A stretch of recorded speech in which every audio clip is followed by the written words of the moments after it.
Bismillahirrahmanirrahim. Assalamualaikum warahmatullahi wabarakatuh. Alhamdulillah, wassalatu wassalamu ala rasulillah wa ala alihi wa sahbihi wa man walah. La hawla wa la quwwata illa billah. Allahumma anfa'na bima alamtana wa alimna ma yanfa'una wa zidna ilman. Rabbana hablana min azwajina wa dzurriyyatina qurrata a'yun waj'alna lil muttaqina imama. Rabbi shrah li sadri wa yassir li amri wahlul 'uqdatam min lisani yafqahu qawli amma ba'du.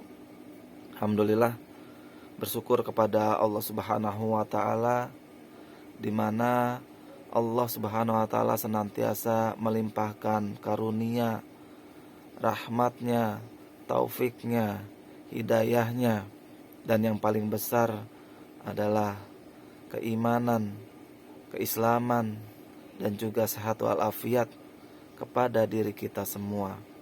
Sehingga dengan itu kita bisa melaksanakan perintah-perintah Allah, menjauhi segala larangan-larangan Allah semampu dan sekuat tenaga kita semuanya. Maka ayah bunda yang dirahmati Allah Subhanahu wa taala, tentu ini adalah hal yang wajib dan patut kita syukuri bersama-sama. Sehingga dengan kita bersyukur, mudah-mudahan Allah Subhanahu wa taala menambahkan nikmat-nikmat yang lainnya kepada kita.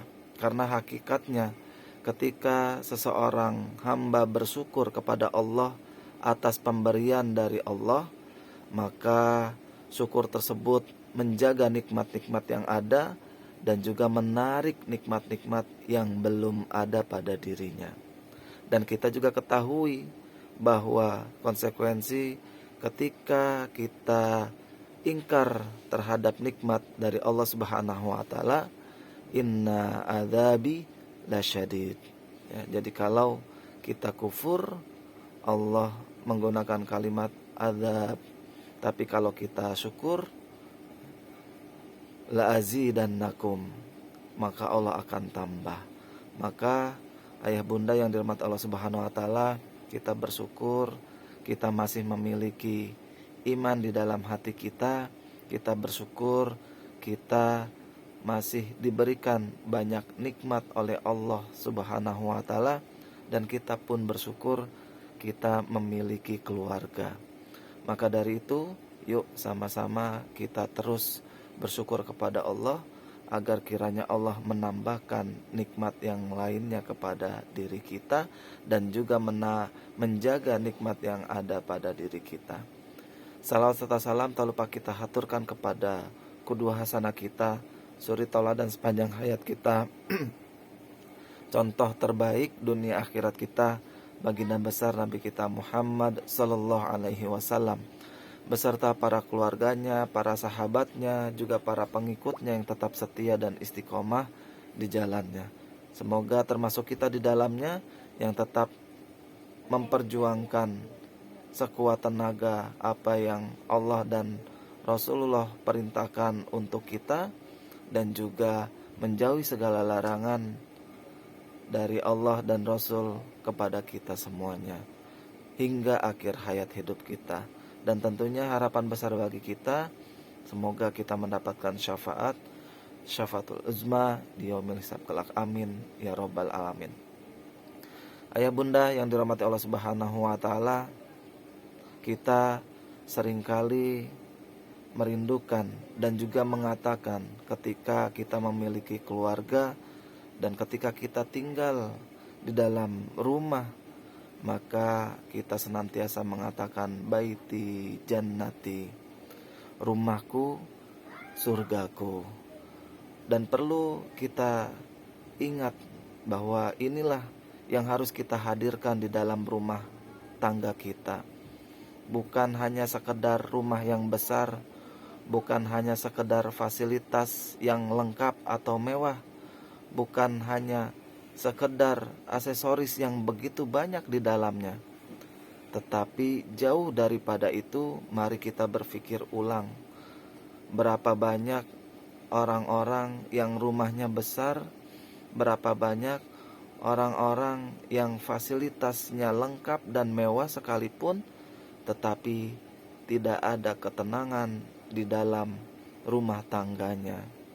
Maka dari itu, ayah dan bunda yang dirahmati Allah Subhanahu wa taala, kita belajar dari ayat-ayat yang Allah inspirasikan kepada kita semua, yang dimana Allah Subhanahu wa taala memberikan hikmah kepada kita semua untuk terus kita mentadaburi, untuk kita terus memikirkan, di mana Allah Subhanahu wa taala memberikan permisalan rumah oleh dua hewan yang Allah abadikan di dalam Al-Qur'an.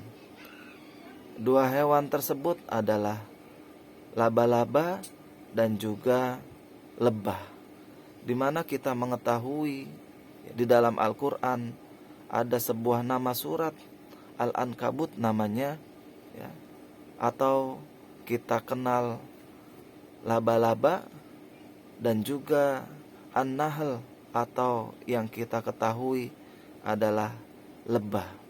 Maka ketika Allah Subhanahu wa taala menghadirkan sebuah nama dan juga peristiwa dan lain sebagainya di dalam ayat suci Al-Qur'an, pastilah terdapat banyak pelajaran yang ingin dihadirkan untuk kita semua manusia.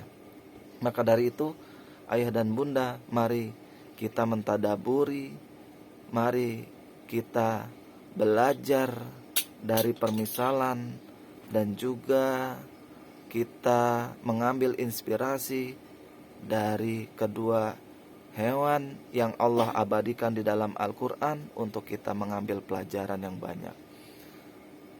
Al-Ankabut atau laba-laba, di mana kita mengetahui bahwa laba-laba memiliki rumah. Laba-laba juga membangun rumah, tetapi yang perlu kita perhatikan, laba-laba ketika dibuahi oleh sang jantan laba-laba, maka laba-laba betina itu akan menghabisi laba-laba jantan. Maka ketika pembuahan itu terjadi, biasanya laba-laba jantan langsung bergegas untuk meninggalkan sang betina. Di sini kita dapat mengambil ibrah dan juga pelajaran, jangan sampai rumah kita tidak nyaman. Di dalam rumah tangga kita ada suami, ada istri, ada juga keluarga, anak-anak. Mereka satu sama lain saling tidak cocok, mereka satu sama lain bahkan saling ingin menghilangkan nikmat-nikmat karena ada iri, karena ada dengki, karena ada hasad dan lain sebagainya. Dan kita juga belajar bahwa laba-laba ketika mencari makanan, maka dia tidak mengenal yang baik-baik. Apapun binatang yang hinggap dan juga terjebak di dalam sarang laba-laba, maka itulah yang akan dimangsanya atau dimakannya. Tidak peduli baik atau buruknya, tidak peduli halal atau haramnya, yang terpenting dia bisa makan. Nah, maka pelajaran ini perlu kita hadirkan untuk menjadi pengingat bahwa jangan sampai di dalam rumah tangga kita tidak mencari rezeki, harta, atau makanan yang Allah halalkan untuk kita.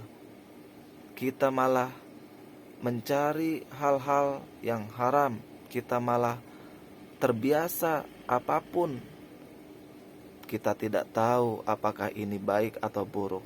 Karena di dalam Islam kita diminta tidak hanya yang halal saja, tetapi juga yang thayyib, yang baik. Maka ayah dan bunda yang dirahmati Allah Subhanahu wa taala, kita berkaca juga dengan lebah, yang dimana lebah ini juga sama memiliki rumah untuk mereka tinggal di dalamnya, yang dimana di dalam rumah tangga mereka memiliki satu sama lain pembagian tugas yang jelas. Lebah jantan untuk mencari makan keluar, sementara ratu betinanya ada di sarangnya untuk terus menjaga rumah lebah dan juga menghasilkan madu yang begitu banyak. Dan kita tahu yang dihasilkan dari perut lebah adalah makanan yang terbaik dan menyehatkan, dan juga tentu ini menjadi pelajaran buat kita ketika pembagian tugas yang jelas di dalam rumah tangga. Ada yang keluar untuk mencari nafkah, dan kita perhatikan lebah ketika keluar, dia mencari makanan-makanan yang terbaik, hinggap di bunga-bunga yang baik-baik, tidak hinggap di bunga-bunga yang atau bahkan di kondisi yang rusak ataupun yang banyak lalatnya dan lain sebagainya. Pencarian proses untuk menghisap yang baik-baik dan akan menghasilkan yang baik-baik. Maka ini menjadi pelajaran buat kita semua sebagai orang-orang yang berakal dan berpikir. Maka yuk kita jadikan rumah tangga kita di dalamnya terdapat ketenangan, di dalamnya terdapat pembagian tugas yang jelas antara ayah, antara bunda, antara anak, sehingga satu sama lain bekerja sama, satu sama lain bersinergi. Dan tentu kita mengharapkan visi rumah tangga kita, visi keluarga muslim yang beberapa pekan atau bulan yang lalu disampaikan oleh guru kita Ustadz Ahmad Nizaruddin di dalam kajian yang pertama, kajian bulanan TPA. Beliau menyampaikan ada beberapa visi keluarga muslim. Kita harus menghadirkan itu semua. Kita harus berupaya untuk mewujudkan itu semua. Di antaranya kita ingin memiliki anak-anak yang menyejukkan pandangan mata. Kita ingin memiliki anak-anak yang nantinya di kemudian hari generasi kita menjadi pemimpin bagi orang-orang yang bertakwa. Kita ingin berkumpul bersama-sama di surganya Allah Subhanahu wa ta'ala. Dan tentu kita sebagai seorang qawamah, suami, kita memiliki istri dan juga anak-anak, maka ayatku anfusakum wa ahlikum naro ini menjadi motivasi bagi para ayah untuk terus kita menjaga diri kita, menjaga istri kita, menjaga anak-anak kita, menjaga keluarga besar kita dari api neraka. Maka dari itu, ayah dan bunda yang dirahmati Allah Subhanahu wa taala, di kesempatan yang baik ini kami ingin menyampaikan insya Allah pada hari Ahad tanggal 18 Desember 2022 akan ada penyerahan LPS, laporan perkembangan santri, yang dimana ini wajib dan juga harus diketahui oleh ayah dan bunda agar kita bisa mengevaluasi sejauh mana perkembangan anak-anak kita dan apa yang akan nantinya kita persiapkan untuk terus meningkatkan kemampuan.